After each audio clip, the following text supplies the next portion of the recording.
Hello friends, ఈరోజు నేను మీకు మైక్రోసాఫ్ట్ ఎక్సెల్లో అడిషన్ డెమో చూపిస్తున్నానండి.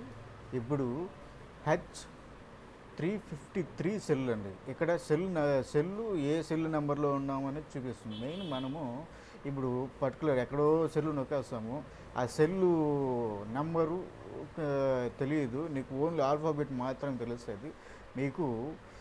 ఇక్కడ వచ్చేసి ఈ ట్యాబ్లో R355 అని చూపించేస్తుంది. ఇక్కడ ఇంకోటి వచ్చేసి మనకి ఈ ఎక్సెల్లో అడిషన్ డెమో ఏంటంటే, ఇక్కడ ఏ నెంబర్ వేసినా మనకి యాడ్ యాడ్ అవుతూనే ఉంటుంది, ఆటోమేటిక్ యాడింగ్ అవుతూనే ఉంటుంది. ఇంకో విషయం ఏంటంటే, మన ఏదైనా ఒక ఎక్సెల్లో కాలము మొత్తము ఫార్ములాస్ చేసినప్పుడు మనం డెలీట్ అనే బటన్ని నొక్కకూడదు. ఇన్ కేస్ ఏదైనా నెంబర్ ఉంటే బ్యాక్ స్పేస్ మాత్రమే నొక్కాలి. ఎందుకంటే ఈ సెల్స్లో అంతా ఫార్ములాస్ ఉంటాయి, అడిషన్ ఫార్ములా ఉంటుంది. అందువలన మనము డెలీట్ ఆప్షనే కొట్టకూడదు. ఇన్ కేస్ తప్పు నెంబర్ వేసినా కానీ మనం బ్యాక్ స్పేస్ వాడాలి.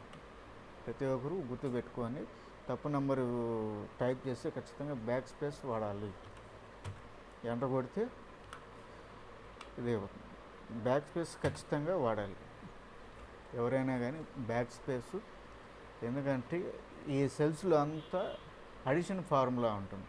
ఈ అడిషన్ ఫార్ములా ఎలా చేయాలి అంటే నెక్స్ట్ వీడియోలో నేను మీకు వివరంగా చెప్తాను.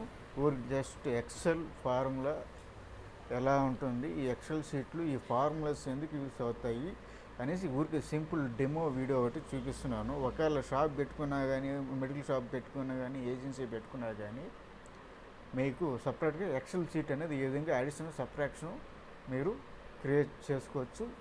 Thank you friends.